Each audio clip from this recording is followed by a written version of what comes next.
Jumpstart the weekend, because The View is live. Kelly's Call of Duty. The Chief of Staff slams Congresswoman Wilson. Stuns me that a member of Congress would have listened in on that conversation. Why he says she's politicizing a fallen soldier. I'm a rock star now. Then, House Democratic leader Nancy Pelosi gives her political view on a D.C. broken in half and what happened at her dinner with the president. And it's Sunny's birthday, so we've got a superstar surprise in store for her. Plus, Sheila E's banging the skins and belting out her latest hit. Let's get this party started with Joy Behar, Sarah Haynes, Paula Ferris, Sunny Hostin, and Meghan McCain. Now, let's get things started. Despacito, vamos a hacerlo en una playa en Puerto Rico, hasta que las olas griten ay bendito, para que mi sello se quede contigo.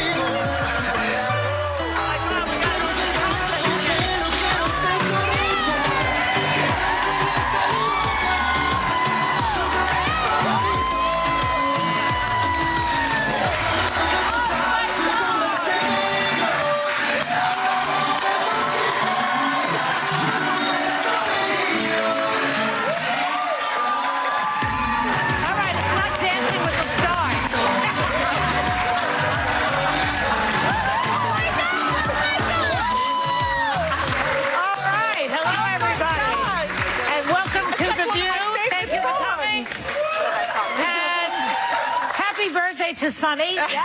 I mean, let's talk about this spread on the table. Where did this come from? This comes from a restaurant in New York called Adela's, and I just love it. And we have arroz amarillo, yellow rice. We have plátanos maduros, which is sweet plantains. Arroz con habichuelas. That's chicharrón de pollo, which is like fried chicken. It's and right there. tostones. What are these stick things? Those are my favorite. They're called alcapurrias. It's like plantains with meat inside. And this. And flan. Flan. Sorry, I knocked it over. It's delicious. My grandmother used to make those all the time for me. That's delicious. So, Thank you. This is your birthday, but you're giving us a gift. yes. Thank you. Thank you. You know I'm like that. I know. And also, congratulations on your second Emmy. Sunny has won yet another Yes, Emmy. Sunny. Tell them what for. We had a special where we interviewed President Obama, so it was called President and the People. David Muir anchored it, and I was one of the correspondents, and we won an Emmy. That's nice. I'm very excited about that. So you have two bookends. Very good. And a fellow Puerto Rican wants to wish you feliz cumpleaños. Watch this. Uh-oh. Cumpleaños feliz, cumpleaños feliz, cumpleaños dear Sunny, cumpleaños feliz. Happy birthday, Sunny. Hi, everybody. I hope for Sunny's birthday, you all make an amazing donation to Puerto Rico, HispanicFederation.org. We love you. We love The View. Mwah. Oh, my God! Oh, my God! What? That's so cool, Sunny. That was Manuel. Everybody knows who Well, that yes. Lin-Manuel Miranda. Lin-Manuel, the creator of Hamilton, the biggest show to hit Broadway in decades. And Lin-Manuel's new charity single, Almost Like Praying, is available. Proceeds will benefit Hispanic Federation Unidos Disaster Relief. So it's for a charity, and so congratulations to all, especially to you. Happy birthday. Thank you. I mean, it's one of the, just very quickly, it's one of the things that I wanted to do today was sort of share my culture and share my birthday with our viewers, and also, of course, mi gente en Puerto Rico. We are really still struggling on the island. You know, if you think about it, 3 million Americans, because we are American citizens, still do not have power. 1 million American citizens still do not have water, drinking water. That's terrible. So it's really just a humanitarian crisis, and I really do hope that people will find it in their hearts to help Puerto Rico. Yes, okay. All right. So let's do some hot topics. The Chief of Staff, John Kelly, held a press conference yesterday, and he hit back hard at the Florida Congresswoman who was in the car with the widow of a fallen soldier when Trump called her. Here's what Kelly had to say. I was stunned when I came to work yesterday morning and brokenhearted at what I saw a member of Congress doing. A member of Congress who listened in on a phone call from the President of the United States to a young wife, and in his way tried to express that opinion. He's a brave man, a fallen hero. But I just thought the selfless devotion that brings a man or woman to die on the battlefield, I just thought that that might be sacred. So, what do you think Kelly wanted to accomplish with that speech? My feeling is either he's protecting Trump from the bad publicity that all brought, or else he's trying to contain Trump. Like he's there, like saving the country or something. I saw him as, I saw him as explaining Trump, because when he said, I actually gave him the advice not to call first and foremost, because these families can get no comfort from someone who's never been through what they've been through. And also when he said what I was telling him, I had shared what had been told to me that comforted me, which is, you know, your son was with his friends doing what he wanted to do. Now, the way General Kelly said it was more eloquent, but it did explain to me. How did Trump say it? Well, Trump said he knows what he signed up for. Like, his language was, if that's true, it was a little different, but it did make me understand a little more what his intention was. And although I think if I were Trump and know that I sometimes fumble on words or they don't come out like I intend, you know, I may have gone with what General Kelly originally said, which is don't call. But Trump said he didn't say that at all. He said that they were lying. He didn't say it necessarily in that context. And I think, back to your question about General Kelly, why he wanted to do this, he wanted to do this. This is out of his own volition. He said Trump didn't force him to do this. And he's also speaking from experience. He lost his son in Afghanistan. And he said, no, he does not like talking about it. He doesn't at all. Private about it. For him to go, I was actually not shocked, but I was very surprised that he would talk about it so openly, and talking about walking around Arlington Cemetery. It needs to be emphasized the degrees that this man has gone to not talk or politicize his son's death. Politicize his son. And he said when he was told, but as you said, Sarah, that he told the president not to call the family, but when he was called by the general to inform him of his son's death, it was basically the same thing. He was doing exactly what he wanted to do when he was killed. He knew what he was getting into by joining that 1%. But I also want to say shame on the media, shame on the Congresswoman, shame on Trump for politicizing an issue, because I don't think any of us here at the table can name the four soldiers that died in Niger, that lost their lives, who are Sergeant LaDavid Johnson, Staff Sergeant Brian Black, Staff Sergeant Jeremiah Johnson, and Staff Sergeant Dustin Wright. And we had to dig in many of the articles where this has been a huge topic. You can't even find their names. And I just want to say shame on us that we politicize this. And I think, you know, it made me understand what Trump's words. Like, Sarah, I think it was like a bad game of telephone. I think that, right, we were talking about it in the make room. He would lose it immediately, because what General Kelly said was he was with his friends. He was doing what he signed up to do. He knew this was a possibility of war. He died doing what he loved to do. Now, if I'm a grieving mom and I hear that, that may give me some solace. The solace doesn't come when you say, well, he knew what he signed up for. And he waited a long time to even call him. It was really misconstrued. And we didn't know what the context was. Remember, Megan, we were saying, what was the context during the conversation? And playing a game of telephone with this, which is why I said this is really nuclear, as you put, for everyone involved. This is sacred to all Americans. And the idea of having a soldier's death, which we have gone so far off course on his death, and by the way, the circumstances surrounding them, which is still something I'm sure we'll be talking about for months on end. Investigated. But for me, watching General Kelly, whatever you think about the Trump administration, the generals that President Trump has chosen for his administration are the best of the best of the best. And I think that we need to have some respect for what he was saying. But I do think politicizing, which I know this word has been said over and over again, but politicizing the death of soldiers, really, for me, this is rock bottom for the administration, for the media, for the military, all the way around. We have to remember that the president started politicizing it by comparing his response to Obama's response. And that's how it became political. And maybe he should not make any of these phone calls anymore. But let's it be clear, all the way around. With Trump, with the media, with the Congresswoman, all the way around, everyone is in the wrong on this. I agree. Well, maybe. I mean, I respect General Kelly. It's Trump I have a problem with. Kelly, I have respect for. I have a problem with Congress. I'm not sure what his angle was here. But I think it was genuine. I think so, but I think that the guy has a heavy duty trying to protect this president from himself. And that's what I thought he was doing. We'll be right back with more Hot Topics.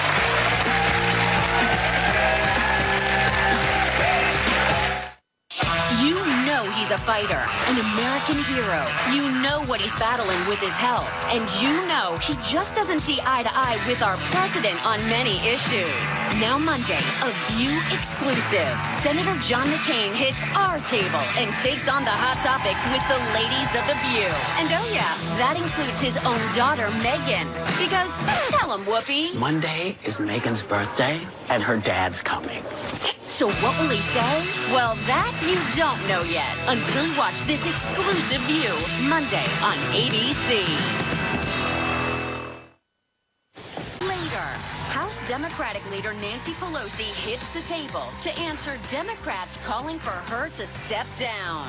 And Sheila E. is performing live.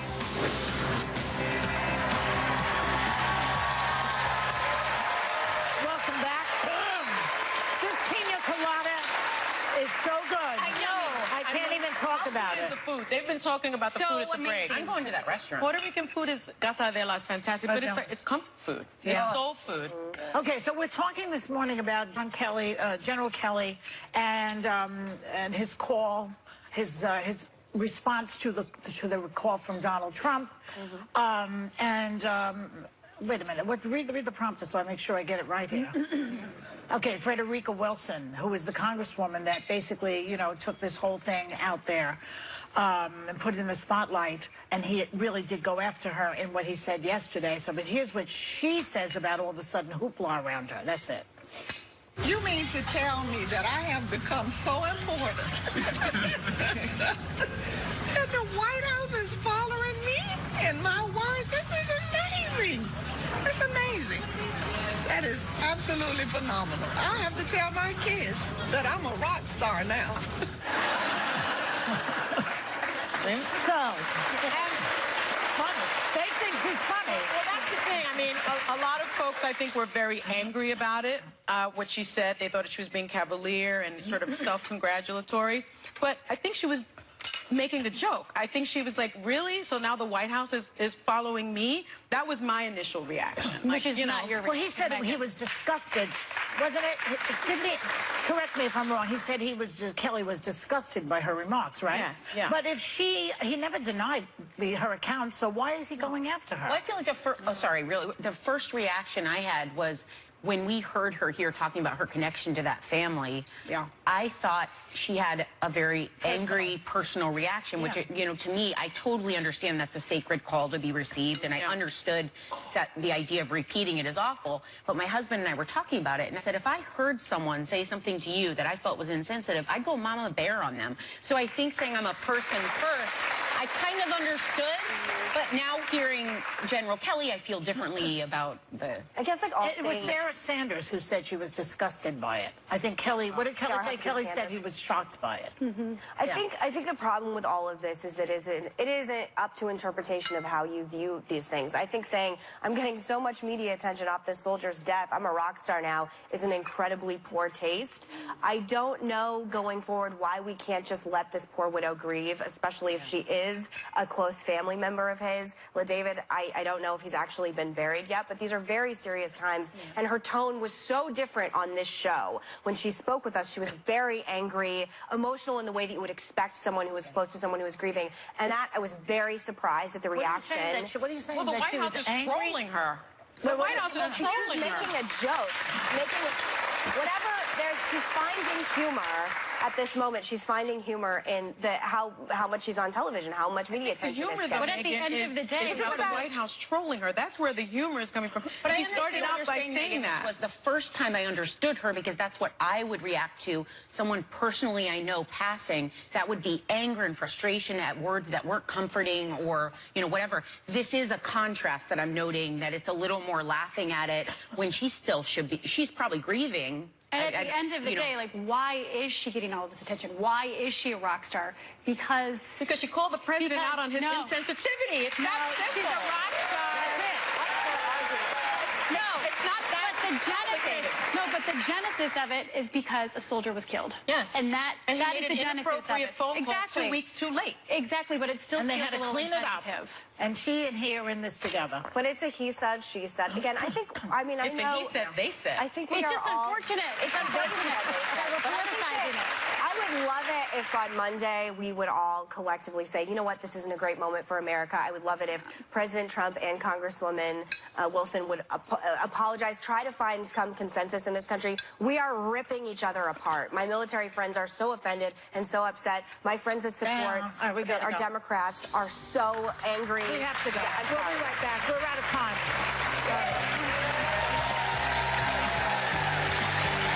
Why does House Democratic leader Nancy Pelosi say President Trump officially went rogue last week? She's hitting the table live next.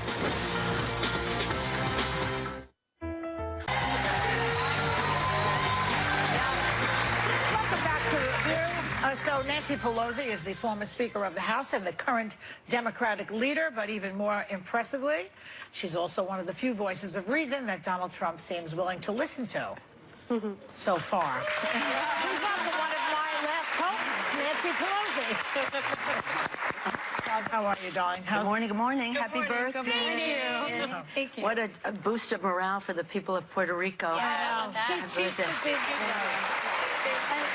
It's important for people to know that there are more American citizens in Puerto Rico than in probably at least 20 states of the Union. Really? And we really have to be there for each other. How about having Lin-Manuel Miranda sing happy birthday? Oh, my God. My head is still spinning about That's it. beautiful. You know, talking about Puerto Rico, I've been screaming at this table about the administration's, in my view, abysmal response to what is a humanitarian crisis. Why has the response been so different from Texas, from Florida, knowing that these are U.S. citizens suffering? Yeah.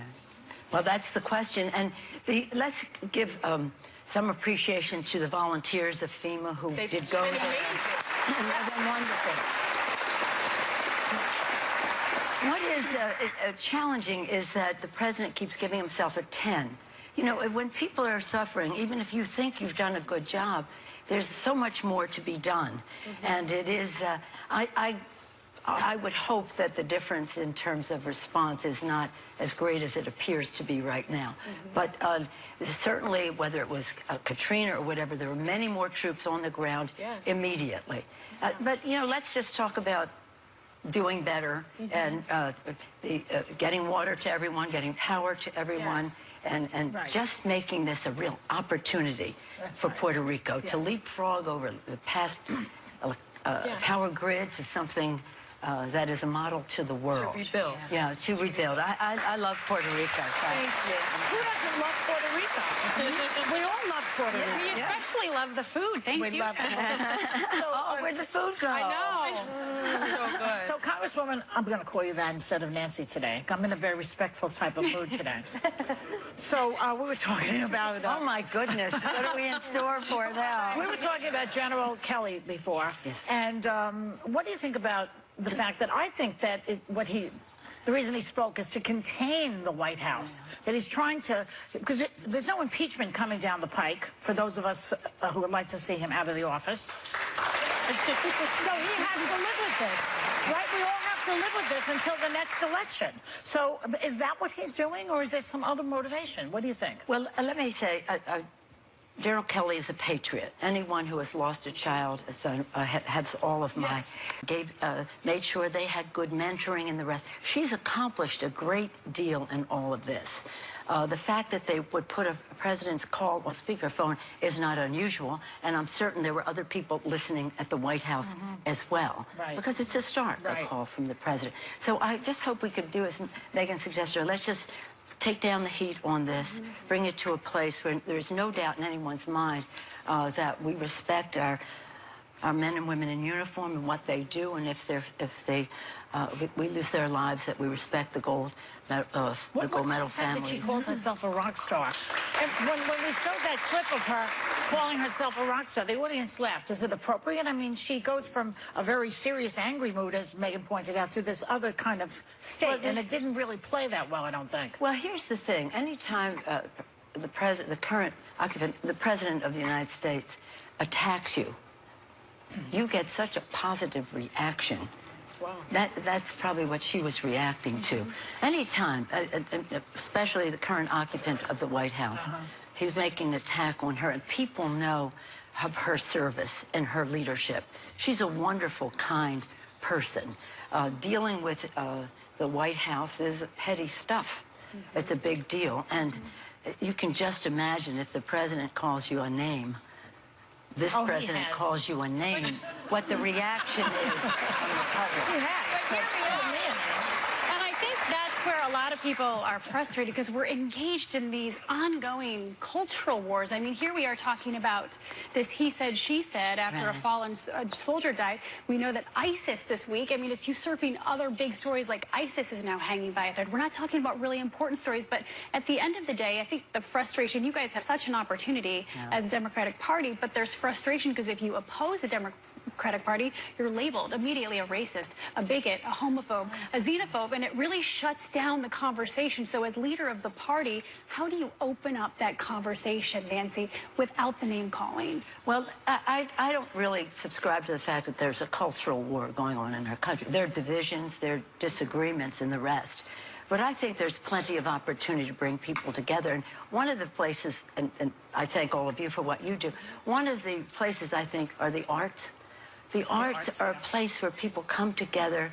If it's music, if it's drama, whatever it is, they laugh, they cry, they have empathy for each other, they forget differences. And I think we have to, if you're talking about culture, take it to a place that says this is who we are as a people. And while we have our political differences, what we should be talking about is what are their policies and what does it mean in the lives of the American people? And I'd like to take it to that place because, frankly, the place where the Republicans are going now with their budget is a very bad place for our country. Can you stay for another segment? Yeah.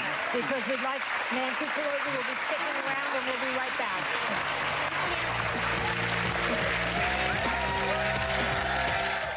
Let's hear it for getting more for less, and more of the best at Ash. How that played out? Well, we had an invitation to Chuck Schumer and I, Leader Schumer, very proud of the New York Yankees. Yankees today. Pretty exciting. The president invited us to dinner. Part of what we wanted to say to him is we have some challenges with some of the things you've done in terms of the Affordable Care Act, walking away from the Paris Agreement. DACA was one of the well, we'll get to DACA, but you know, we had a list of concerns that we were disappointed in the president's actions on them and said we need a confidence builder. We need a threshold we have to cross together where we have our shared values. And for us, that is DACA because it's on a very short fuse from what he had done. He didn't have to do that. That was really heartbreaking that he did what he did. You could say to Congress, pass a law, but not I'm putting a timetable on it. So we said to the president, this is our threshold. If we can have agreement on this and a confidence, then we can do other things. But if we don't have that confidence, it'd be very hard to go to other things. The president said, you know, he supported the DREAM Act. Now, we didn't have agreement yet on the... But he said he supported the DREAM Act in that meeting. Yes. And then in the previous meeting, he said if it came to his desk, he would sign it. But then he changed it the next day, I think, or a week later. He said there was no deal. So, well, there was no deal on there was never a deal. The only agreement was he would support the DREAM Act. We would work with him on some border issues. We have a responsibility to protect our border. We don't have a responsibility to turn on have the Dreamers start a reign of terror in our country by their going after their families and other people. But this is I mean, every president we have had, Ronald Reagan was great. I'm talking recent history. Ronald Reagan, George Herbert Walker Bush, our Democratic presidents for sure, George W. Bush have always been very respectful of what immigration means to our country. This is the first president who's made this departure, and in a very negative way. And it's unfortunate. But nonetheless, he said he supports the Dreamers. I think he supports the Dreamers because the American people support the Dreamers. Yes. It's a beautiful, lovely thing. Not because of us, but because of who the Dreamers are. Yes. So, you know, you can only, shall we say, I have confidence that the president would not walk away from his support for the Jews. Really? Now, one thing that was interesting at that is we wanted to talk. We said, if we can come to this place and we prove that it happens, then we can talk about other subjects. Well, some of the and so they had asked me a question I was answering, and some of the cabinet members who were at the table, I was the only woman at the table, and that's why I have to stay there to be the one of the top women, top people at the table. But anyway, they asked a question, I was responding, and they kept saying, well, why aren't we talking about this? And why aren't I said, does anybody listen when a woman speaks around here? I remember that. I remember that. Good luck with that.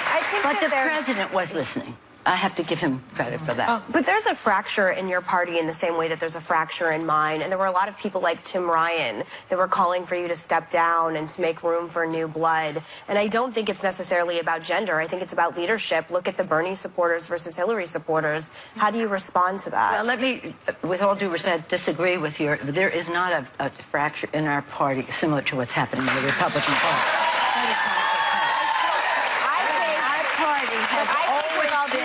It's always been a dynamic party. It is not a rubber stamp party. It's always been a dynamic party, and that's the vitality of it. And you can name one or two people who want me to step down. I can name you an overwhelming number of people in my caucus. Now, I was ready to go home if Hillary won, and to have a woman at the top of the table to protect the Affordable Care Act, which is, for me, similar to Social Security, Medicare, Medicaid, Affordable Care Act. I had an important role in passing that. I felt a responsibility to protect it, and so I'm here to do that. But I feel very confident in what I'm doing and support that I have. But it is, please don't think that it is anything like the fracture that is in the Republican Party. We have the... It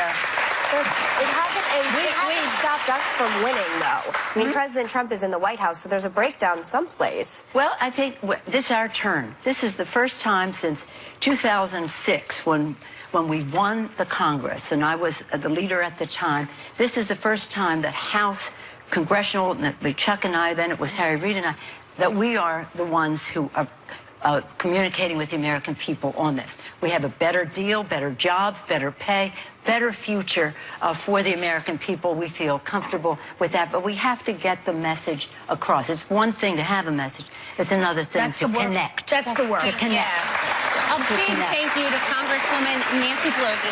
We'll be right back.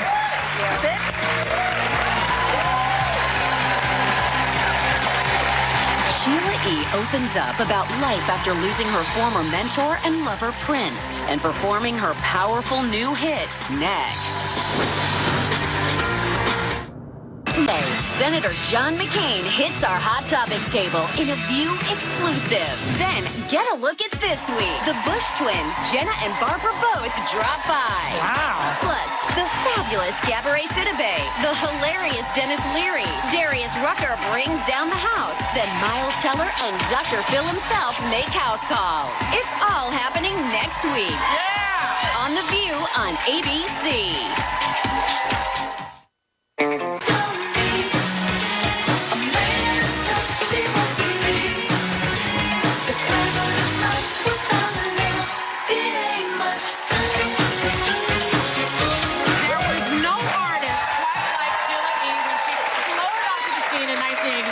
With her hit song, The Glamorous Life. And her latest tune proves she is still one of a kind. Please welcome Sheila E.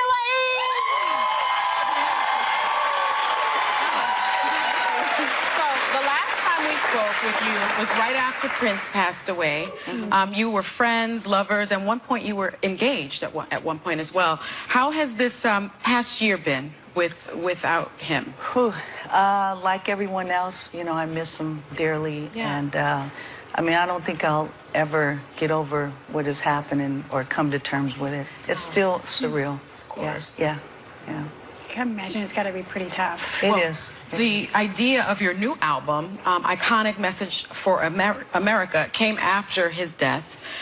You were in the middle of working on a dance album, but you scratched that and began working on this new album. Why? While I was mourning Prince, right after that, then the election happened, and then I started mourning our country. Like, I can't put out a dance record. It doesn't make sense. I was offended by things that were happening in the administration. It's like, I need to stand for something. So I brought people together with my band and others to send a message of hope with Ringo Starr, George Clinton, Bootsy Collins, activist Dolores Huerta, activist Angela Davis, Freddie Stone, my family. Yeah. And you're about to perform one of your songs titled Funky National Anthem. Can you tell us what inspired this? My love for this country that we live in, and hope for the people. And I hope that we can do something through this message. And speaking of the message, you chose to show video of a flag upside down, which a lot of people might interpret as disrespectful. It is a sign of distress. So what are your intentions by using this particular footage? Well, our country is in distress right now. So, I just hope, you know, that we can come together. Hatred has divided us, and it's an awful thing. And I know that love, we can unite people together, and we should stand in this country. What it stands for is freedom, unite people, justice, and we can do that through love, but we have to get rid of hatred, you know. That's right. That's right. Well, here to perform a medley of her classic hit, The Glamorous Life, and her new song, Funky National Anthem, off her new album, Iconic Message for America, is Sheila E.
What together we can do for the freedom of man.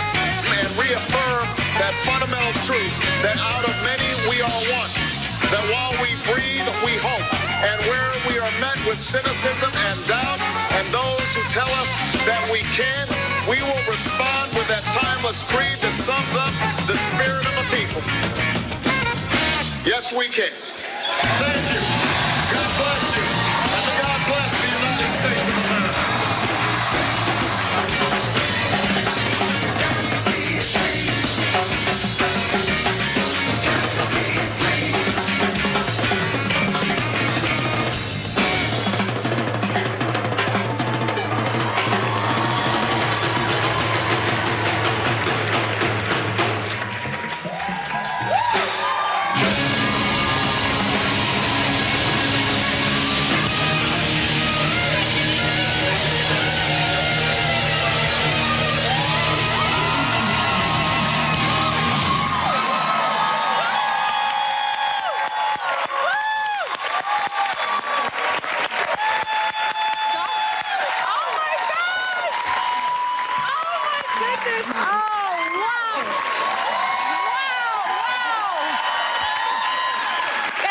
Sheila E. We'll be right back.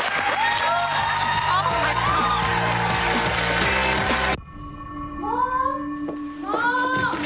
Kyle, we talked about this. There's no monsters. But you said they'd be... ...is helping celebrate Meghan's birthday.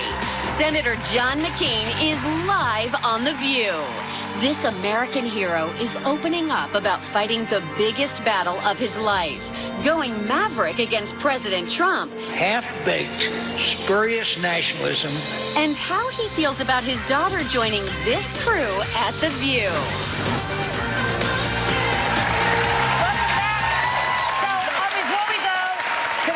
Birthday. What are you going to do for your birthday? I'm going to go out with my girlfriends, my husband, my friends, family. I'm going to have cocktails and conversations. I think. All right. And on Monday is Meghan's birthday, and her dad will be here on Monday. I'm so excited. So just have a great day, everyone. Take a little time. Say it with me, too. Enjoy.